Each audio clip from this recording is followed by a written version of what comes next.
চট্টগ্রামের Hathazari bus stand এলাকার ইদ্রিস টাওয়ারে অগ্নিকাণ্ডে আল জামান নামে একটি হোটেল সম্পূর্ণভাবে পুড়ে গেছে। অগ্নিকাণ্ডে হোটেলে থাকা সম্পূর্ণ মালামাল ও নগদ ৬ লাখ টাকা পুড়ে ছাই হয়ে গেছে। এতে মুমিন নামে এক দোকান কর্মচারী আহতের খবর পাওয়া গেছে। হোটেল মালিকপক্ষ সংবাদ মাধ্যমকে জানান, অগ্নিকাণ্ডে কমপক্ষে তাদের ২ কোটি টাকার ক্ষয়ক্ষতি হয়েছে।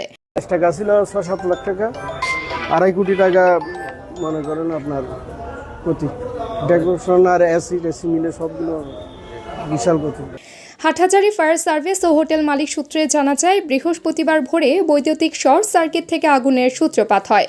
কর্মচারীরা তখন হোটেলের মধ্যে ঘুমাচ্ছিলেন। আগুন দেখে তারা দ্রুত বাইরে বের হতে সক্ষম হন। তবে আগুনের ভয়াবহতায় মুহূর্তের মধ্যে হোটেলের সম্পূর্ণ মালামাল পুড়ে যায়। খবর পেয়ে হাটহাজারী ফায়ার সার্ভিসের ২টি ইউনিট প্রায় ১.৫ ঘন্টা চেষ্টায় আগুন নিয়ন্ত্রণে আনে।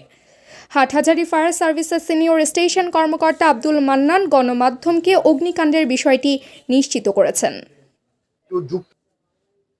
তাবাসসুম হক, নীলকণ্ঠ।